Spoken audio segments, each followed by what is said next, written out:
Seja muito bem-vinda ao primeiro podcast do Café com Pausa. Eu sou a Luana. E eu sou a Rose, parceira da Luana nesse projeto.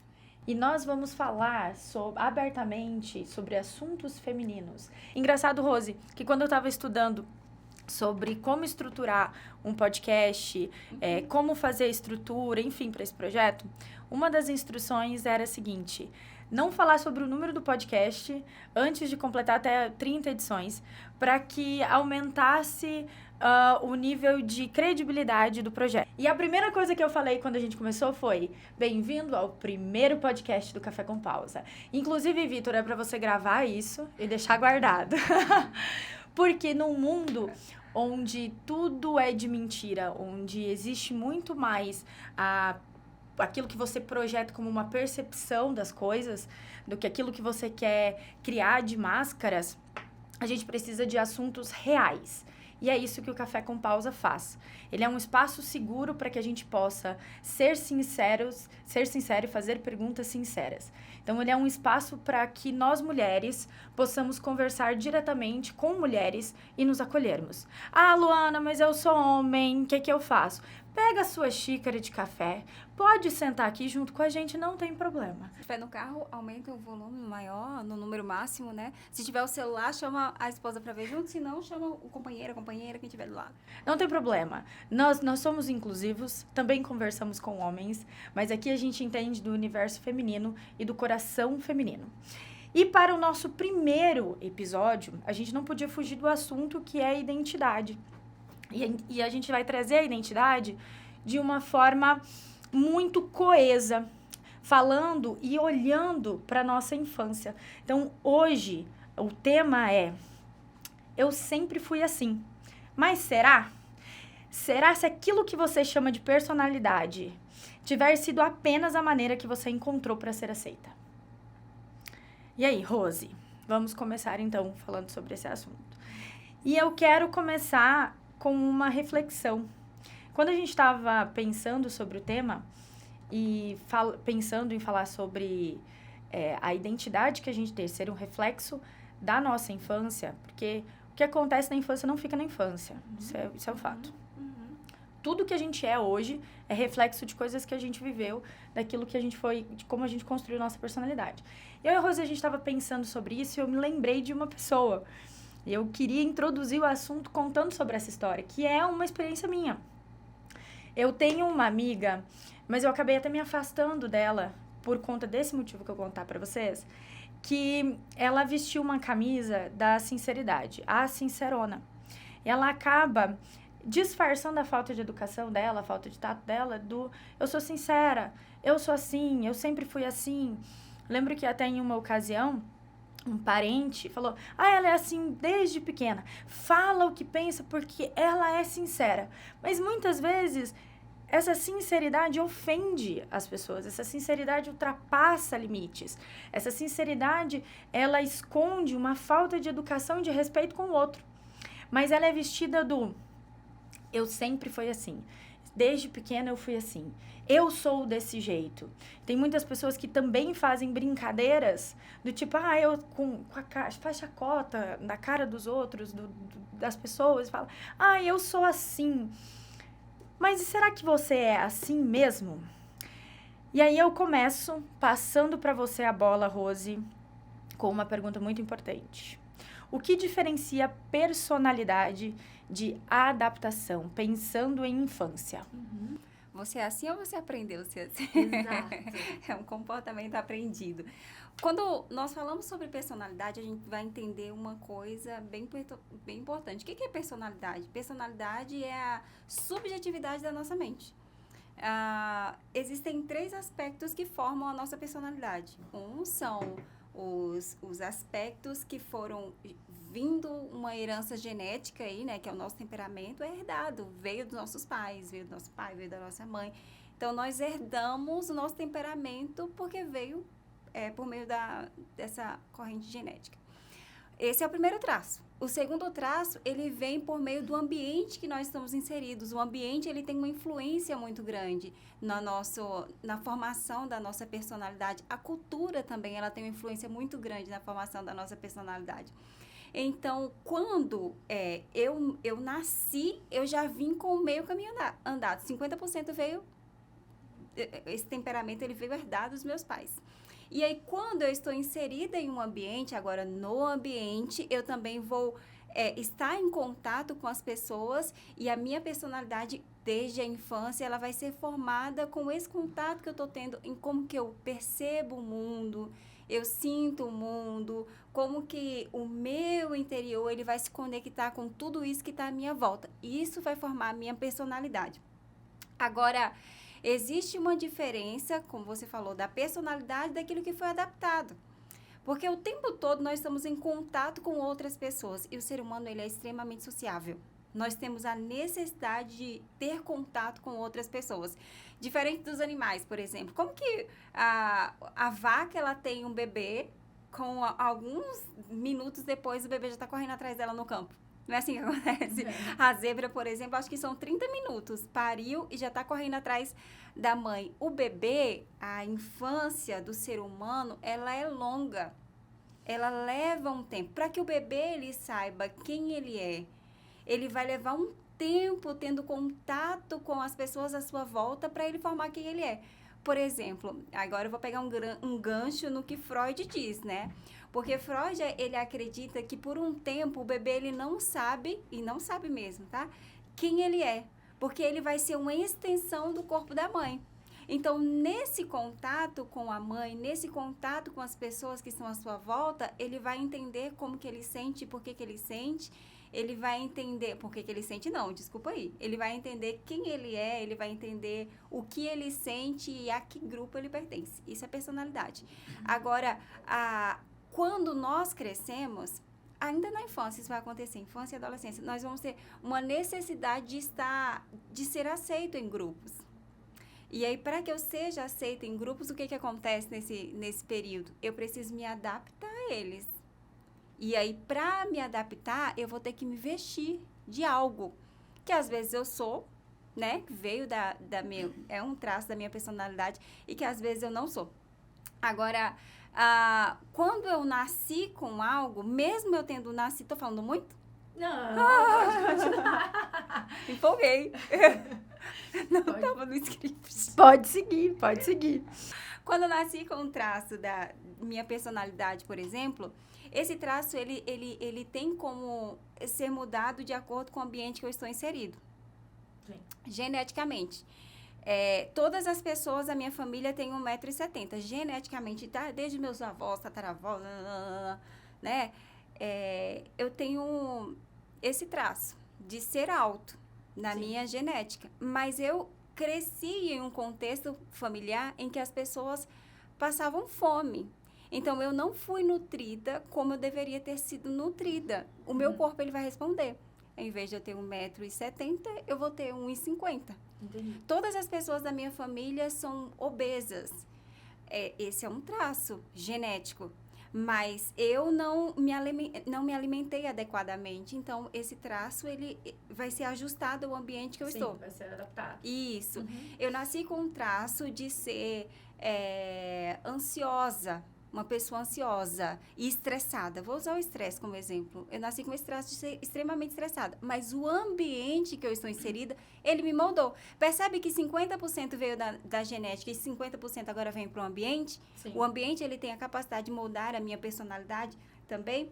No caso vou usar o exemplo da sua amiga. Às vezes, o ser sincerona demais, nós podemos justificar como um traço da personalidade.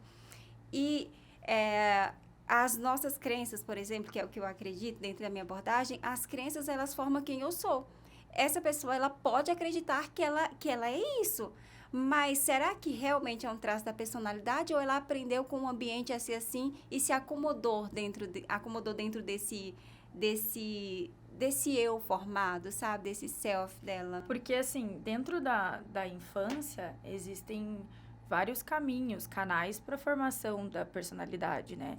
Um é o traço que já vem junto, que é a carga, a herança genética. Aí tem a forma com que o seio familiar conduz a criação, sendo permissivo de algumas coisas ou não. Então, isso também é uma forma de condução, de ajuste. E tem também a questão dos exemplos, né? Então, como que funciona a dinâmica familiar? Isso vai ser impresso dentro da criança, porque é a referência que ela tem de certo ou de errado. Eu vejo por mim, por exemplo, um exemplo bem pueril aqui. Na minha família, a gente, eu não posso mais falar a gente porque eu já como, mas eles não comem alho. E é um ingrediente básico dentro da família brasileira. Mas minha mãe não gosta, meu pai se sentia mal, nunca... E assim, minha mãe não gosta de verdade, assim, de não comer. Eu não conseguia comer. Até que eu saí de casa, eu sair de casa e fiquei grande, uns 4, 5 anos atrás que eu passei a cozinhar usando alho e comer bem em restaurantes. Mas isso era uma coisa que eu aprendi quando criança. E hoje, quando eu sinto o cheiro do alho fritando, eu já sinto... eu já gosto, coisa que eu não tinha essa referência. Me dava náusea quando eu sentia, eu tava na casa dos amiguinhos, tanto que eu fugia de ir pra casa dos amigos para comer, porque todo mundo colocava alho na comida. Então, foi do meu ambiente, não foi uma coisa que o meu paladar era intolerante. Até porque hoje eu tolero comer e gosto. Então, eu fui condicionada a isso dentro do meu ambiente, lá atrás, na minha infância. Então, várias coisas, eu vejo assim, que várias coisas que nós somos hoje, que nós fazemos hoje, ou que nós pensamos hoje, algumas posições que a gente toma dentro da nossa vida profissional, dentro dos nossos relacionamentos, são reflexo da nossa infância, independente do canal, mas que aconteceu na infância, e que, de alguma forma, pode ser inconsciente para nós, porque a gente não lembra tudo da infância, mas o nosso cérebro guarda e replica. Sim. Tô certo ou tô errado? Tô falando? Certíssima. Inclusive, a neuroplasticidade do nosso cérebro, ele veio para tirar algumas máscaras de nós, sabe? Por exemplo, a nossa justificativa de que a gente não consegue mudar.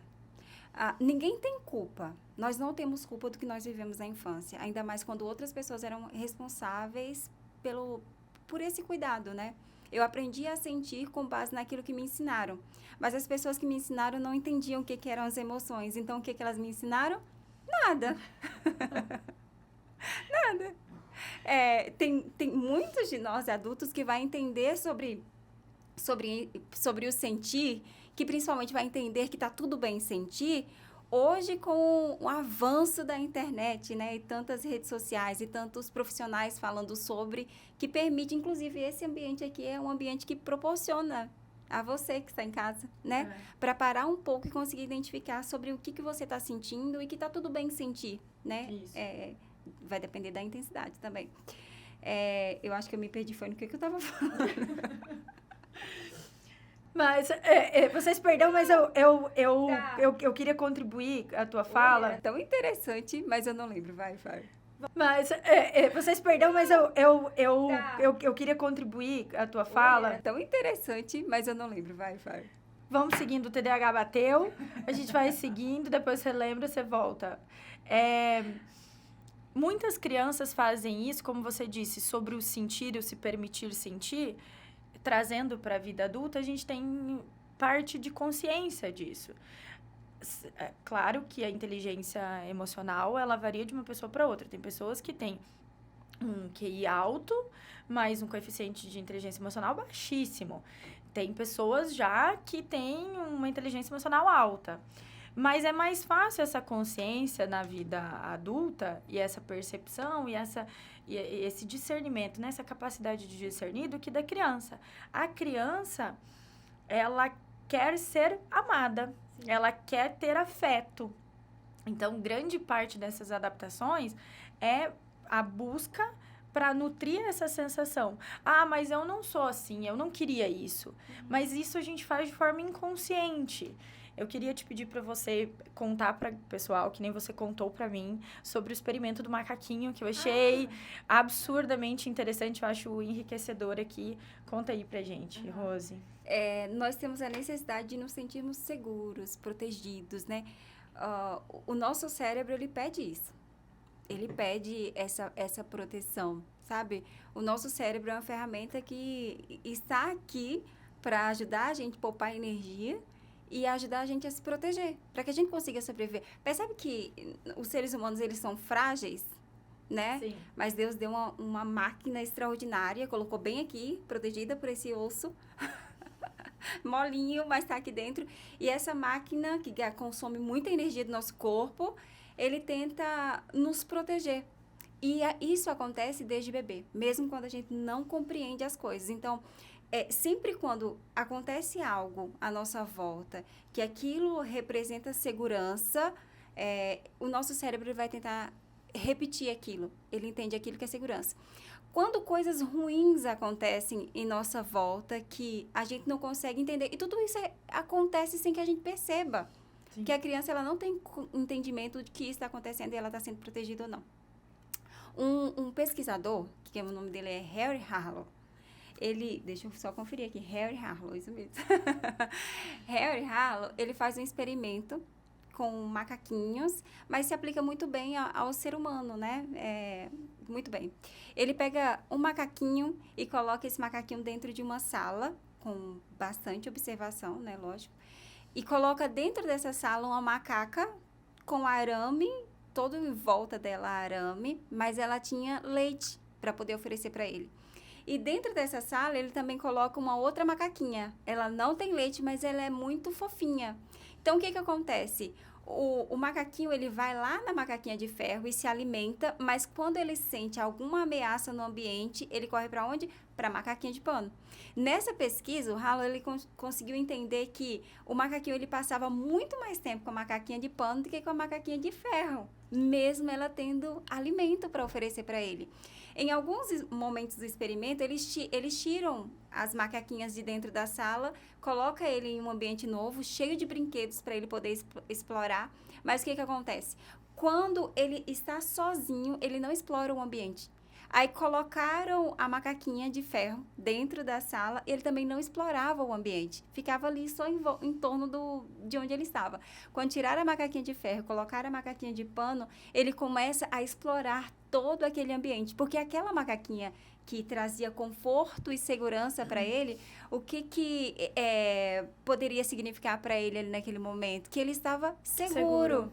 Embora a macaquinha de ferro tivesse o alimento, não proporcionava segurança. E é isso que a criança, ela busca, né? Na infância, ela busca segurança. Antes mesmo até das necessidades básicas. Até porque a criança, ela não tem a noção da necessidade básica que ela tem. Isso. Que é comer, dormir, chorar e reclamar. Eu fico brincando que criança faz isso. Mas ela tem a necessidade de se sentir amada. É por isso que eu discuto muito com algumas mães sobre papel de mãe e função de mãe, que são completamente diferentes. Aquelas funções corriqueiras pode ser delegado para outras pessoas para que você faça o real papel, que você assuma o papel de maternidade, que não é, muitas vezes, não é limpar a bunda do bebê, porque ele não acha isso importante. É como o macaquinho que tinha arame farpado. Tinha leite. Mas o que é o importante é a segurança. Exatamente. Que muitas vezes, o que acontece? A mãe, ela se esgota nas atividades diárias e ela esquece do papel dela, de suporte, de apoio. E isso a gente vê também, não só como mãe, restritamente como mãe, mas todo o seio familiar. A criança, ela quer segurança e ela quer amor. Se ela não consegue ser nutrida disso, ela vai encontrar formas de adaptação. Então, toda criança, ela faz aquela pergunta silenciosa. O que eu preciso fazer para ser ou continuar sendo amada? E aí a gente parte para um outro ponto, que toda criança, ela também vai ser um dia chefe da família, ou fazer parte da família, ou ter um papel dentro da própria família. Ela vai ter uma família. Então, a criança de hoje vai ser o adulto de amanhã que vai formar uma família. E aí, eu queria puxar o gancho para a gente conversar sobre as máscaras que a gente veste na nossa vida adulta, que são reflexos da nossa infância.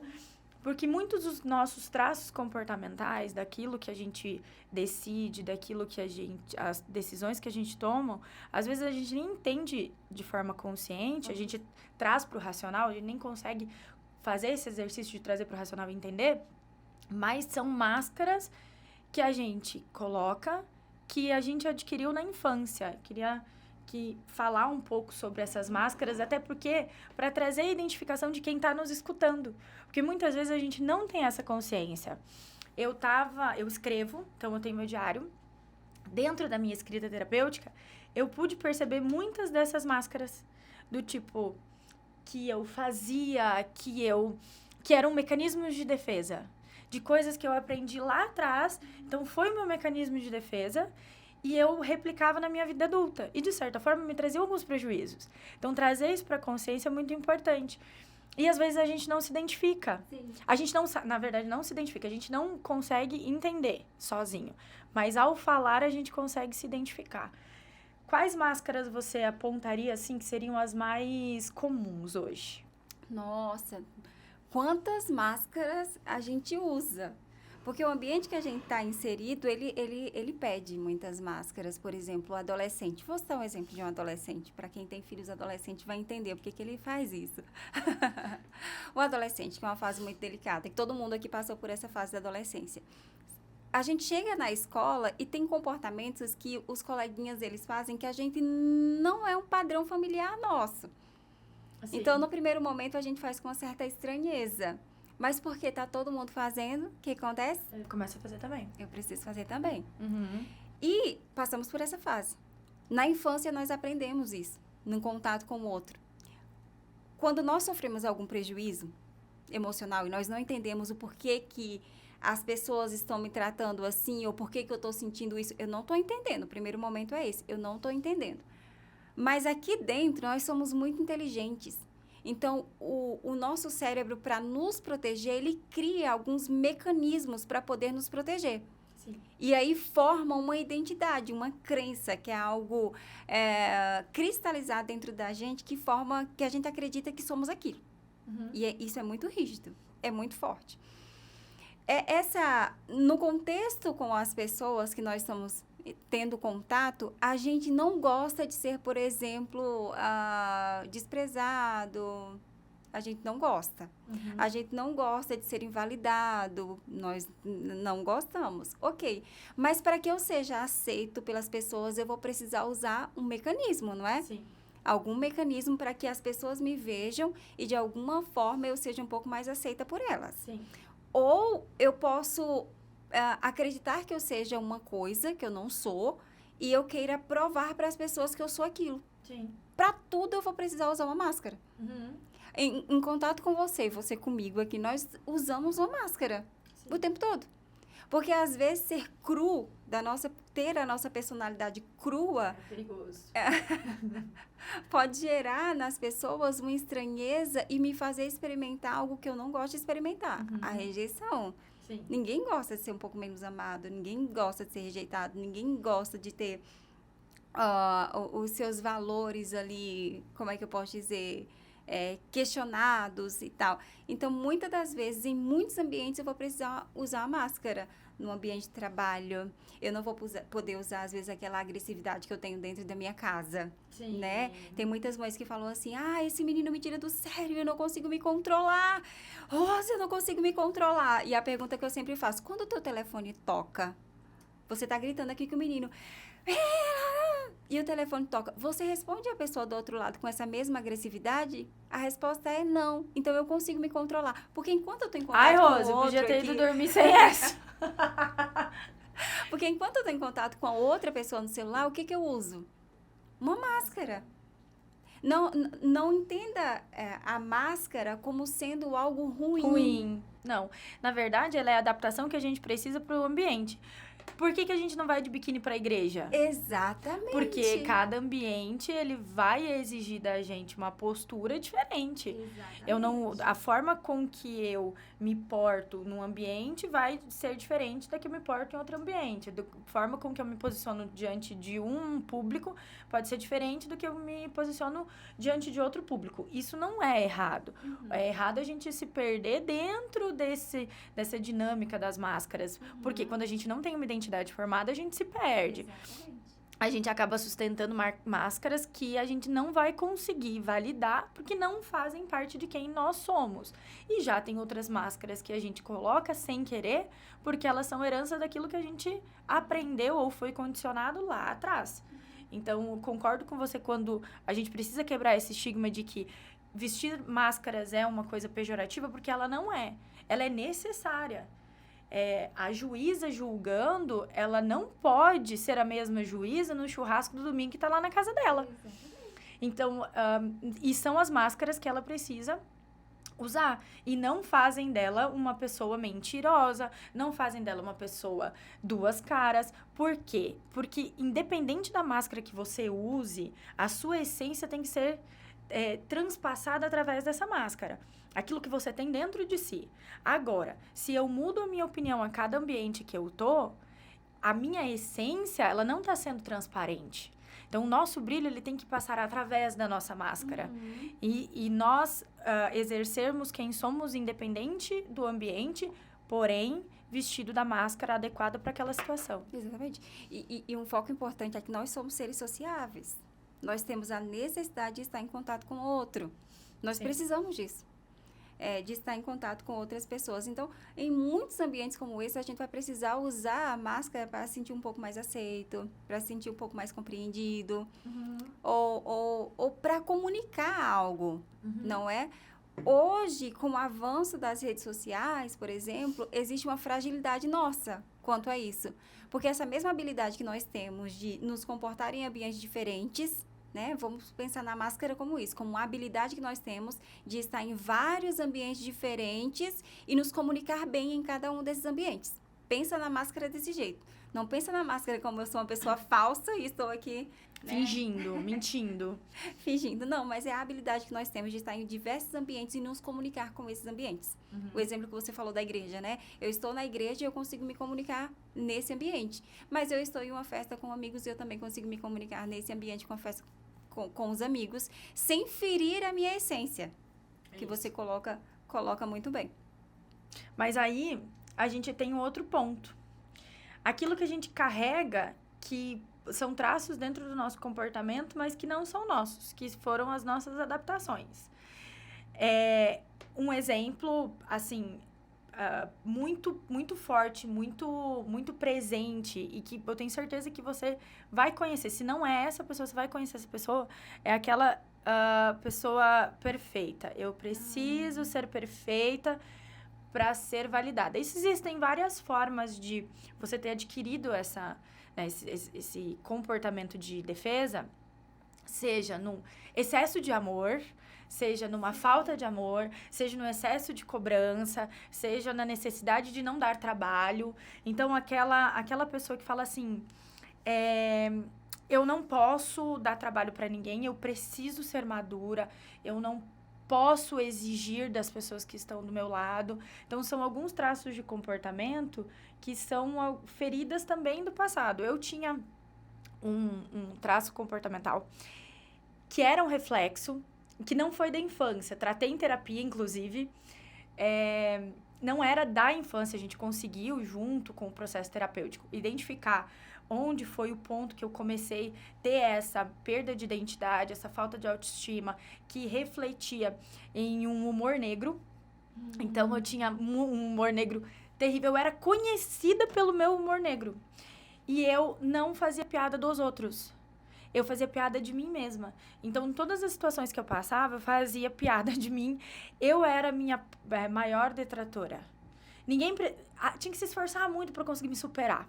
Das brincadeiras maldosas que eu fazia com os meus problemas e da forma que eu achava que era leve de conduzir as coisas, mas no fundo mostrava que era o quê? A minha insegurança, minha falta de autoestima. Eu não estava preparada para receber a crítica do outro sobre aquilo que eu também tinha certeza.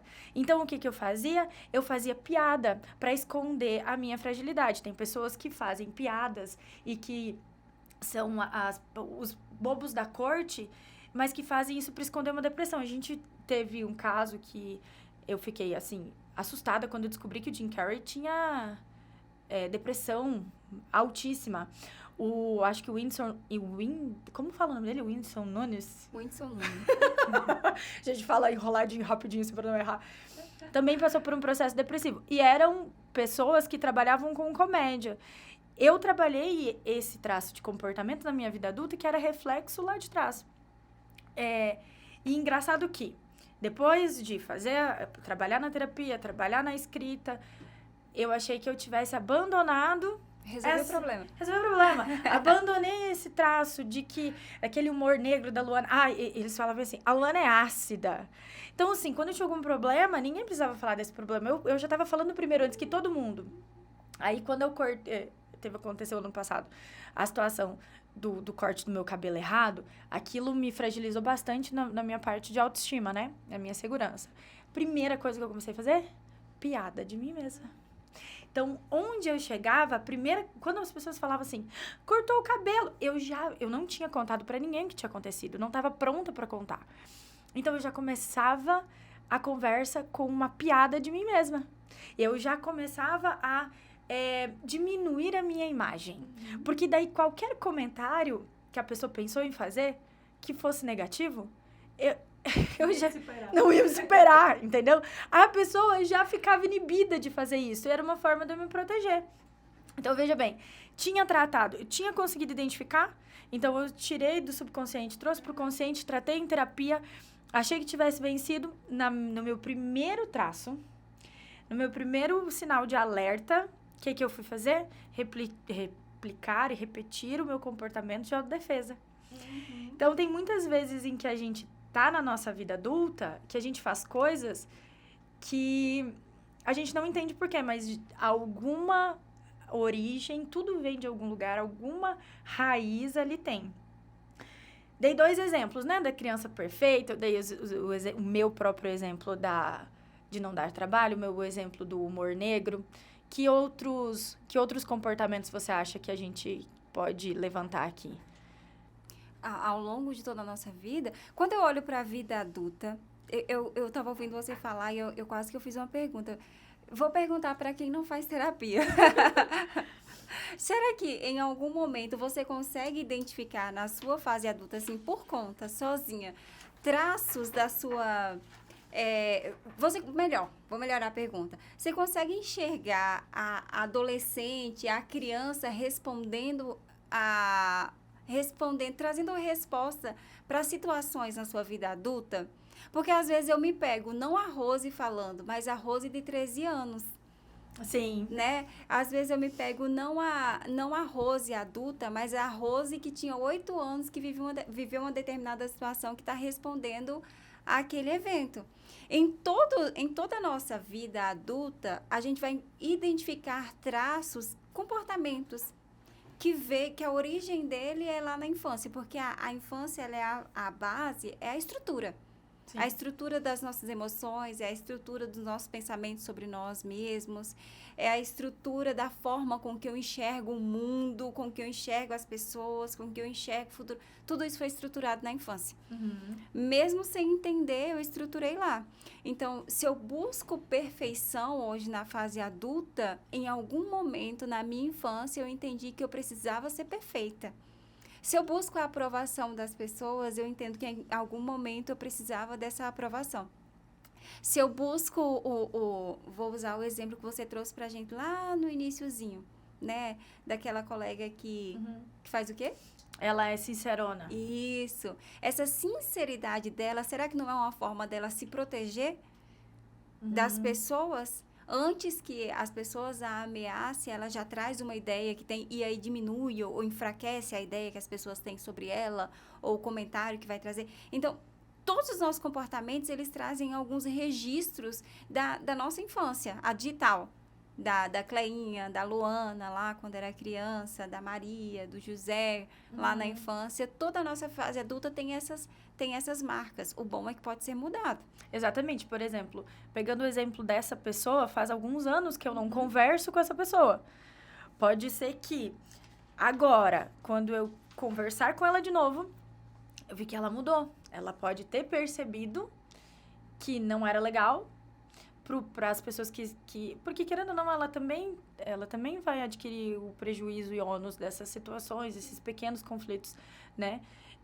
E pode ter mudado. E o bom é que nós não somos seres imutáveis. A gente pode perceber e mudar. Eu vejo muito nos nossos cafés com pausa presencial, Rose. Você vê o quanto que nós falamos muito com mães. Então, o quanto que descansar gera culpa. Aquela pessoa que precisa sangrar para poder se sentir validada. Preciso ser forte o tempo todo. Sim. Eu preciso controlar o ambiente. Exatamente. Porque senão eu não sou boa, senão eu não vou ser amada, senão eu não vou ser escolhida. Se eu não sangrar, eu não vou ser uma boa mãe. Se eu descansar, eu invalido tudo que eu fiz anteriormente. Eu caio nessa muito. Eu falo, eu tenho uma dó do Bruno, coitado, de viver comigo. Eu sou um desafio diário. Eu tenho tanto problema em descansar que quando ele chega, eu tenho que falar pra ele tudo que eu fiz. E eu sempre falo, tá bom, né? Ele fala, tá ótimo, você devia ter ido fazer a unha, ele fala. Então, ele começou a trazer em mim a consciência de que eu não preciso fazer tanto assim pra ser boa. Eu posso... E eu vou te dizer, quando às vezes que ele vai operar no fim de semana, as crianças estão na casa de alguém e eu vou dormir, eu acordo péssima. Porque eu tenho que produzir. Então, aonde foi que eu peguei essa verdade pra mim? Em qual momento da minha vida que descansar é errado? Em qual momento da minha... Foi que me falou que eu tenho que estar sempre exausta pra ter feito coisas boas. Então, isso é uma coisa que eu estou quebrando em mim, mas eu vejo de muitas mães. A gente vê de muitas mães isso. E a gente tenta quebrar isso dentro do Café com Pausa também. Porque a gente vai carregando lixos conosco que a gente não precisa, né? E a gente tem que pensar que, falando agora com mulheres, toda filha também vai virar mãe, né? Então, que nem eu disse, toda criança, ela também vai constituir a própria família. Então, em que momento da nossa vida a gente passa a repetir as coisas que a gente disse, eu nunca vou fazer isso? Parou pra pensar? O quanto que a gente faz o que a gente falou que não ia fazer? E eu tenho uma brincadeira que eu falo pra todo mundo que é pai, mãe de primeira viagem. Eu falo, cuidado, cospe não. Cuidado com o que você fala. Tudo que você falar, você vai cuspir alto. Vai cair com uma violência no meio da tua testa que é vergonhoso. E eu falo isso por experiência própria. Porque eu não vou fazer, porque eu não sei o quê, porque eu não... Você vai lá e você repete esses padrões. Eu nunca vou ser assim, eu não vou ser desse jeito. Você vai lá e você repete esses padrões. Tem uma história interessante pra contar sobre isso que me pegou. Fui fazer uma entrevista de emprego e a gente tinha um questionário. E daí nós tínhamos que escrever o que você não gostava nos seus pais. Qual era o traço de comportamento que você não gostava na sua mãe e no seu pai? Aí eu respondi rapidinho lá, umas 2 frasezinhas pra cada um. E eu não entendi, porque, assim, sabe aquela pergunta? Nada a ver? Tudo técnico, lá meu pai e minha mãe. Beleza, respondi. Quando eu cheguei em casa, eu perguntei pra minha irmã, que trabalhava na época com recrutamento e seleção, o que significava aquilo? Ela falou assim, normalmente, aquilo que a pessoa menos gosta, menos admira, ou o problema de relacionamento que tem com os pais, é aquilo que ela replica. E aí eu fiquei assim, não, eu não sou teimoso igual meu pai. Gente, eu não sou teimosa igual meu pai. Eu sou muito pior. Então, teimoso é quem teima comigo, é com ele, entendeu? Aí eu comecei a pensar. Dando exemplo agora, pegando o gancho. Eu dei o exemplo, meu pai é teimoso. Cara, eu sou muito mais teimosa que meu pai, muito mais. Então, eu trouxe pra consciência de dizer, verdade, algumas coisas que eu falei que não iria fazer, alguns padrões que eu falei que eu não iria repetir, algumas coisas que eu falei que eu não iria ser, eu acabo sendo igual e fazendo igual.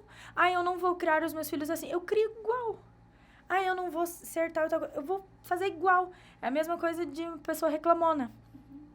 Não existe nada mais desagradável do que você conviver com uma pessoa que reclama. Porque é difícil. E não é difícil porque ela reclama, mas porque você se responsabiliza das coisas darem certo. Então, você vai viajar com uma pessoa reclamona, você entra no Uber, você tem medo do Uber, do carro tá fedendo. Porque daí a culpa vai ser sua. Porque a pessoa vai ficar buzinando no teu ouvido. Se a comida não veio boa, se atrasou o voo, tudo é difícil. Se você está convivendo, se você casa com uma pessoa reclamona, tudo dá errado. E tudo fica muito sofrido. Mas o que você menos gosta? Da reclamação da pessoa. Aí, quando você tira a pessoa desse meio, desse contexto, o que a pessoa faz? Reclama. Então, normalmente, as pessoas que convivem com pessoas reclamonas são pessoas reclamonas. As pessoas que convivem com gente que se atrasa e que odeia o atraso, atrasam também, não tem compromisso com o horário. Não é uma verdade absoluta, não é uma verdade absoluta. E não se aplica a todos, né? E não se aplica a todos, mas é um padrão. É um padrão que a gente replica. Então, a pergunta que eu te faço, é possível a gente replicar as feridas que a gente tem? E como é? Sim, deixa eu responder de uma forma mais bonitinha, né? Sim, é possível. O cérebro, ele identifica padrões. A gente identifica padrões. Então, por mais que ele não identifica promessas, por mais que eu passei a minha vida inteira falando que eu não vou ser assim como minha mãe foi comigo, que eu não... Existem duas situações, tá? Por mais que eu fale que eu não vou ser assim, eu posso realmente fugir dessa realidade, não ser mesmo, e ser intolerante a qualquer padrão que seja semelhante àquele que eu convivia dentro da casa dos meus pais, ou cuidadores, né? Ou eu posso me tornar uma cópia, porque é mais fácil eu repetir aquele comportamento que eu fui estimulada a minha vida inteira. Aquele padrão de comportamento foi o que eu tive contato, com pessoas gritando e berrando. Criou um padrão dentro de mim, dentro da minha cabeça é um padrão. Então, quando eu cresço, existia a promessa, eu não vou ser igual. Mas, diante daquele estímulo, de uma ação do meu filho que era parecida com a minha na casa dos meus pais, o meu cérebro está acostumado com aquilo. Então, ele vai responder aquilo. E ele responde como? Com o mesmo comportamento que a minha mãe tinha. Porque já tá formada essa ideia ali. Então, é muito mais fácil. Lembra que eu falei que o cérebro gosta de poupar energia? Ele tem uma caixinha fechada. Eu estou diante de um estímulo, que é um grito do meu filho, uma ação do meu filho, eu pego essa caixinha fechada e entrego. Entende? Sim. Deu para visualizar a situação? Esse padrão está formado. A repetição. Eu passei tanto tempo estando em contato com isso que eu copiei, eu aprendi esse comportamento. Então, diante de uma situação, eu replico aquele mesmo comportamento que está prontinho ali. Meu cérebro não precisa parar para fazer outro. Criar um outro comportamento, está prontinho. Aquilo que eu passei a vida inteira ouvindo e observando, que nós aprendemos por meio da observação, eu acabo replicando na minha vida adulta.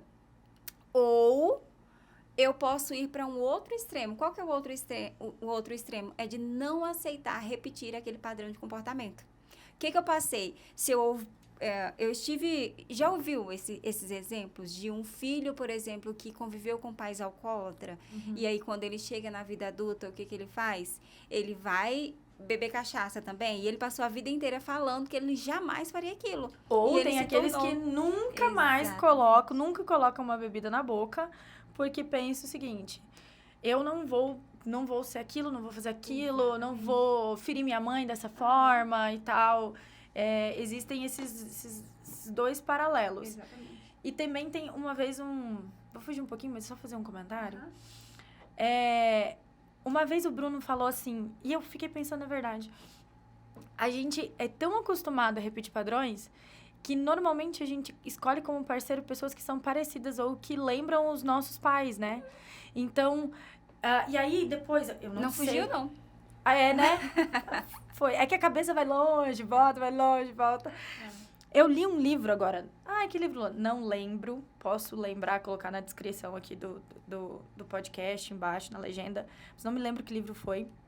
mas que falava justamente disso, dessa quebra de padrão. Então, por exemplo, mulheres que tinham problemas com relacionamento com o pai, Muito comum. escolhem parceiros que têm esses mesmos traços. Por exemplo, no livro dava esse exemplo. A criança vivia num seio violento, mas o pai batia na mãe. Aquilo era ruim para ela, mas ela se atraía por homens de caráter duvidoso, de um temperamento agressivo. Aquilo não era bom para ela. Se falasse para ela escolher, o que ela queria escolher? Nunca ela ia falar um homem violento, mas o traço de comportamento era o comum. Exatamente. E aí, a gente traz isso, inclusive, para o marketing. Você viu que hoje tem tantos filmes sendo replicados. A gente viu agora a série do Harry Potter. Eu sou fã do Harry Potter. Eu fiquei super... Não sei se eu tô num mix. Eu não sei se eu fico ofendida ou se eu fico feliz de ter uma releitura do Harry Potter. Tem tantas músicas que se fazem paródias, filmes que se repetem. Por quê? Porque o cérebro gosta daquilo que é comum. Ele gosta daquilo que ele já conhece. Uma prova disso é o Chaves ainda fazer sucesso. Entendeu?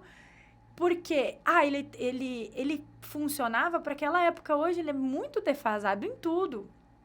Já foi passar tantas vezes que a gente já conhece até as falas.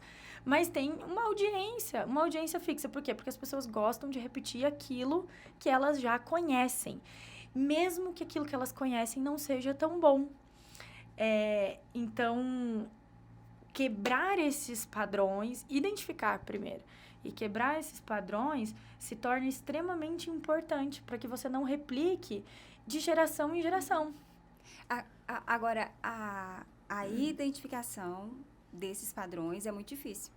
Porque, por exemplo, a gente tem noção de que aquele comportamento que a gente não quer repetir, ele é um comportamento aversivo. A gente tem noção. Mas quando a gente quando a gente põe ele em prática, por ele ser um padrão, ter se tornado um padrão nosso, foi tão repetido. Eu observei tanto, eu ouvi tanto, que tornou-se um padrão do meu comportamento também. Eu estou repetindo ele também. Mas ele se torna algo automático em mim. Para perceber que eu estou emitindo esse mesmo comportamento, às vezes eu vou precisar do auxílio de outro. Nossa, tá igualzinha a minha mãe. Fulana, tu tá igualzinha a mãe, né? Às vezes eu vou precisar que o outro me auxilie me dê esse choque de realidade, ou eu vou precisar de uma autoconsciência bem elevada para entender, observar o próprio comportamento e entender que eu estou repetindo o comportamento de alguém. Sim. Que aquilo que eu rejeitava hoje faz parte de mim, ou vai precisar de terapia. Eu falo assim... o Pedro faz terapia, né? Eu já boto ele pra fazer terapia, porque eu errei com ele. Ele foi meu teste, né? O meu primeiro filho, então a gente erra bastante. Eu errava por mim, de coisas que eu não sabia, de uma falta de inteligência emocional também. Uma pessoa eu fui mãe muito jovem. Aí eu até brinco, eu falo assim, Pedro não pode sair da terapia, porque ele é meu teste de todas as fases. Então, para diminuir o investimento em terapia na fase adulta, eu e ele a gente já faz agora. Porque ele não sabe ser filho, ele tá aprendendo comigo. Eu não sei ser mãe, eu aprendo com ele. Então, ele é o meu teste de todas as fases. Ele desbloqueia as fases do videogame. E aí, eu acabo replicando alguns que eu não gosto de chamar de erro, mas eu acabo replicando alguns comportamentos. Acabo tendo que aprender a lidar com situações novas e, querendo ou não, a gente joga essa expectativa e, enfim, influencia na formação do caráter dos nossos filhos. E eu falo assim, dá tempo da gente corrigir, dá tempo da gente mudar. Então, quando a gente percebe um mau comportamento, eu, no ano passado, percebi na escrita que eu estava gritando muito com os meus filhos. Aí eu tentei de várias formas. Fiz... um jejum de grito. Nossa, deu super errado, não deu certo. Eu fiz um compromisso de não gritar. Ficava gritando. Então, quando eu comecei a escrever sobre o que me fazia perder a paciência de tal forma em que eu gritava com os meus filhos, eu comecei a entender o que gatilho de ira, de raiva, acionava em mim. Por quê? Porque tem a ver com uma frustração. Eu não lido muito bem com frustração, eu já entendi isso, eu não gosto de ser frustrada. Então, eu comecei a gerenciar a minha frustração, que eu espero que ele faça. Eu fui lá na raiz. Quem me ajudou a fazer isso? A minha escrita. Eu percebi que toda vez que eu gritava com os meninos é porque eu esperava que eles fizessem coisas diferentes. Então, eu comecei a trabalhar a minha expectativa. Automaticamente, os meus gritos começaram a diminuir. E aí, quando eu tava menos nervosa, eu comecei a ensinar eles a se virarem mais. Cara, eles assumiram a autonomia dos dois, então uma gracinha. E aí, eu não estou mais sentindo necessidade de gritar com eles. Mas eu não ia conseguir quebrar esse ciclo se eu não entendesse que não era porque Pedro esquece a mochila, ou porque o Samuel não limpa a bunda quando faz cocô, ou porque ele não gosta de entrar no chuveiro e depois não gosta de sair. Era a minha expectativa de chegar em casa e tudo acontecer fluidamente. Então, quando começava as crianças da APT, o que eu começava a fazer? Gritar. Então, eu comecei a trabalhar a minha expectativa de dizer... É complexo mesmo, vamos arrumar estratégias para que eles façam as coisas direitinho. Comecei a ensinar eles a fazer isso, automaticamente o meu lar ficou um lar mais saudável.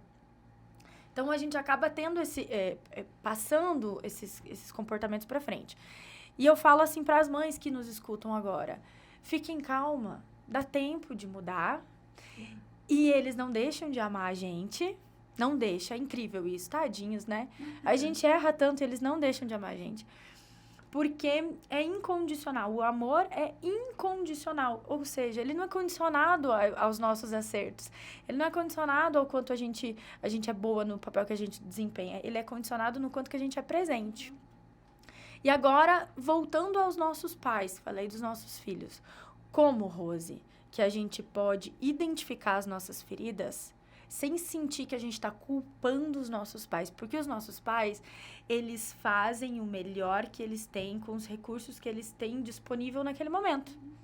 Ninguém traumatiza propositalmente, a não ser que seja uma situação de violência, de vulnerabilidade e tudo mais. Aí é proposital, né? Se a gente tá pegando em contextos de família, de seios familiares estruturados, né? Não desestruturados, não é da desordem. E realmente, nenhum... Mas de repente a gente tá comunicando com alguém que veio dessa desordem também. E eu até lembrei, enquanto você estava falando, de algo que Viktor Frankl, ele fala algo sobre... Ele viveu um período de total desumanidade que aconteceu na Terra, né? Foi quando os judeus estavam passando por aquela perseguição, indo para campos de concentração.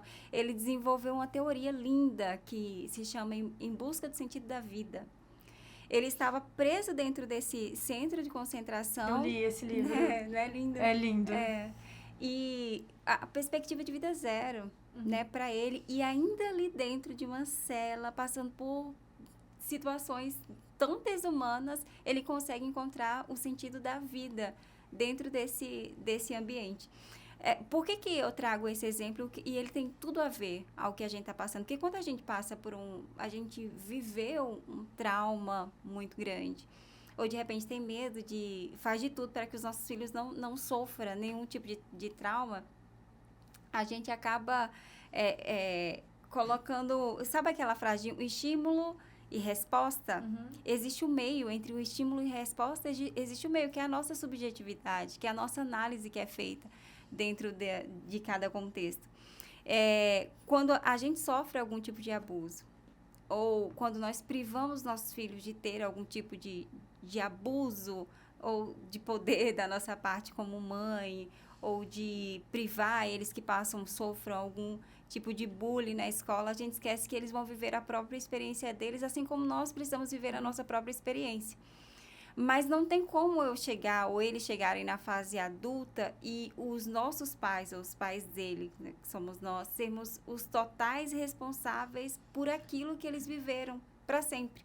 Porque a partir do momento que eu tenho informação de que eu vivi isso na infância e isso não está mais repetido na fase adulta, eu preciso olhar para trás e resolver essa pendência que está ali atrás. E essa pendência ela não vai ser resolvida muitas das vezes matando alguém, ou não vai ser resolvida muitas das vezes voltando lá atrás e xingando ou falando ou passando até mesmo, né, na cara dos nossos pais. Quando eu era criança, você fez isso comigo. Porque às vezes fui eu que percebi esse abandono. Sim. Às vezes, na maioria das vezes, nossos pais, eles fizeram tudo e absolutamente tudo que eles podiam. Mas nós temos a nossa interpretação. A gente enxerga o mundo de uma forma. E eram as nossas lentes que estavam enxergando aquele episódio. Nas lentes deles, eles estavam fazendo tudo que eles poderiam. Mas na nossa, estava em falta. Na nossa, eles nos deram alimento, mas não nos deram afeto. Na nossa, não foi eles que me explicaram sobre a minha primeira menstruação, e isso para mim era importante. Mas no contexto dele não era, porque eles tinham outras preocupações. Cabe a mim, Rose, hoje adulta, olhar para trás e tentar resolver essas pendências, Sim. que não é mais dos nossos pais. Sim. Que quando for as pendências dos nossos filhos, eu vou fazer de tudo. Você vai fazer de tudo para oferecer o melhor e da melhor forma possível. Mas quando for a vez dele de resolver essas pendências, não vai ser mais gritando comigo, porque eu provoquei essa falta nele. Porque não é intencional. Nenhum pai provoca um trauma no seu filho de forma intencional. Nenhum pai, ele não vai repetir esse padrão de comportamento ruim meu de forma consciente, porque ninguém quer provocar algo ruim no seu filho, a não ser que seja um estado realmente de vulnerabilidade, né?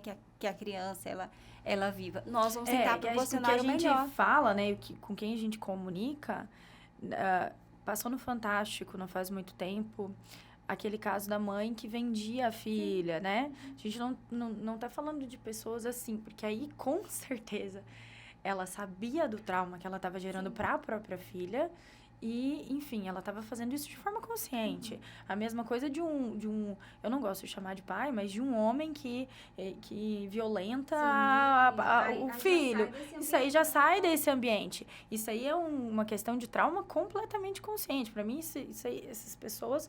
São pessoas diferentes, né? Então, podemos chamar de pessoas? Exatamente, não dá pra chamar de pessoas.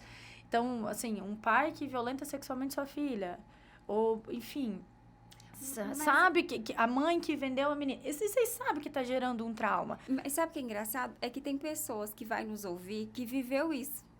E aí eu vou falar olhando nos olhos, você não tem culpa disso que você viveu. Exatamente. E nem merecia. Né? Às vezes eu vim de uma infância que a minha mãe era alcoólatra e eu não tinha culpa de ter sofrido os abusos não abuso sexual, graças a Deus não.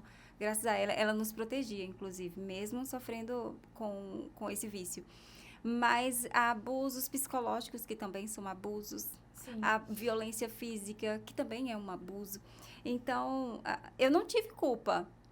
Quem está nos ouvindo também não teve culpa de ter sofrido esse abuso. Mas quando a gente chega na fase adulta, agora nós somos os responsáveis por pegar essa informação e trabalhar com ela. Exatamente. Eu sou responsável por trabalhar em mim a ausência que eu tive de uma mãe e de um pai presente. Agora não é mais a minha mãe responsável, eu sou responsável por isso, sabe? Eu sei que um abuso, ele traz traumas que, meu Deus do céu. Sim, na minha pós em neurociência, a gente tinha uma matéria só sobre trauma. Sim. Ali, em uma das aulas, a gente estava estudando sobre a neuroplasticidade. E a minha professora, que inclusive era do Canadá, ela trouxe um estudo de uma mulher que passou 40 anos em cativeiro sendo torturada. E depois disso, ela conseguiu não só... ela sofreu todos os tipos de abuso que você pode imaginar. Ela, inclusive, ela tinha uma deformidade, por conta de que ela era queimada, essas coisas assim. Ela conseguiu não só superar o trauma, como ela trabalhava com mulheres que tinham sofrido abuso. Então, ela se formou em psicologia e passou a atuar nessa área de trauma. Então, olha como que nós realmente temos uma neuroplasticidade, a gente consegue... não estou dizendo que é fácil, não estou dizendo que é sem esforço. E também não estou dizendo que consegue sozinho, né? Exatamente. No caso de um abuso como esse, não consegue sozinho. Mas, graças a Deus, nós fomos feitos com essa capacidade de conseguir se reinventar. E quando não sofremos um abuso assim, grave são alguns erros dos pais que não querem cometer esse erro, mas muitas vezes foi o que eles aprenderam. Eu aprendi a ser assim. Eu tô replicando. Deu certo. Eu ouvi uma mãe uma vez me criticando porque eu não deixo muito meu filho andar na rua. Não deixo, tem medo. Não dou esse tipo de autonomia pra eles ainda. E eu fui criticada e a pessoa falou assim, eu tive filhos e criei todos assim, deu certo. Eu falei, que bom! Eu não queria que tivesse dado errado, mas não quer dizer que deu certo pra você e que vai dar certo pra mim. Então, a gente replica aquilo que a gente aprende. E muitas vezes não é a melhor opção, mas não quer dizer que seja um erro. Então, assim, os nossos pais, eles erram sem querer, eles erram tentando acertar. E a gente precisa não ter a culpa de abandonar isso e não responsabilizar. Eu vejo muito adulto que tem esse comportamento de tudo responsabilizar pai e mãe. E vestiu a camisa de eu sou incapaz de superar isso, de ser melhor do que isso, e eu vou seguir dessa forma. E eu acho que esse não é o melhor caminho. A gente precisa ter esse discernimento e deixar pelo caminho aquilo que não nos pertence. Ou se distancia, né? Tem muitos adultos que sofreu tanto durante a infância, a adolescência, chegou na juventude sofrendo, e aí quando alcança a independência, a primeira coisa que faz é se distanciar dos pais, mas não consegue se distanciar do padrão. Exatamente. Né? Foi altamente cobrado pelos pais, mas chega na fase adulta, ele replica esse primeiro comportamento, a voz interna do pai ainda na sua cabeça. Você precisa ser bom, você precisa ser melhor, você precisa dar conta, você dá conta de tudo. Você é o exemplo. Fugi disso, mas eu carreguei a bagagem do padrão, aquele mesmo padrão de comportamento que os meus pais tinham, eu continuo tendo também. Sim. E aí, quem é o responsável por mudar isso? Não é mais o pai, somos nós. Gente, para me deixar claro, é nesse sentido, tá? Não relacionado ao abuso que eu falo que as pessoas se tornam responsáveis, tá? Porque no caso de um abuso, existem até deformidades que acontecem no cérebro da própria pessoa que sofre um tipo de abuso. Nem sempre a pessoa vai conseguir sofrer esse abuso e conseguir sair dessa situação sozinho. Sim, né? Sim. Até porque quem sofre o abuso não fala sobre ela não é culpada de absolutamente nada. Apesar de ser muito comum o agressor colocar essa responsabilidade, essa carga dentro da vítima. Você está sofrendo isso por sua causa, porque você é isso. E aí, algumas pessoas que passam isso acabam pegando como verdade aquilo e é uma bagagem muito difícil de soltar. Mas não é nesse sentido que a gente está falando. Quem sofre por abuso é vítima, não é responsável por absolutamente nada. Fala muito mais sobre o outro, sobre o abusador, do que sobre ele mesmo. E para encerrar, você tem mais alguma contribuição para fazer? Não, essa parte tu nem precisa colocar. É porque eu tava falando de assunto, eu acho que eu misturei muita coisa. Não misturou. Mas enfim, tenho. Só para me enfatizar esse ponto, que eu acho muito interessante. Eu gosto de uma metáfora que eu uso muito no consultório com os pacientes. A criança ferida, ela pode se tornar um adulto ferido. Imagine que a sua vida inteira ela está dentro de um ônibus gigante. E aí, vou usar o meu exemplo, tá? Dentro desse ônibus tem a Rose, que viveu um trauma com 5 anos, tem os gritos da mãe dela que ela ouvia, tem a Rose de 7, de 8, de 9, de 10, de 11, 12, tem a Rose de todas as idades lá. Mas quantos volantes tem um ônibus? Um só. Um só. Uma única Rose pode dirigir esse ônibus. Mas, às vezes, na vida da Rose, ela opta ela não tem autonomia ou conhecimento sobre si o suficiente para responder uma situação da vida, né, adulta. E aí, muitas vezes, quem sai do volante é a Rose de 35 anos para a Rose de 13 assumir o volante.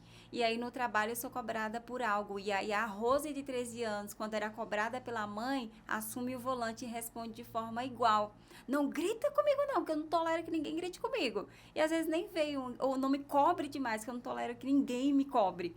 É a Rose lá de trás. Então, a gente precisa ter um conhecimento sobre nós mesmos, sobre como nós funcionamos, para a gente conseguir identificar quem está assumindo o controle desse volante agora. Quando eu estou passando por uma situação de adulto, né?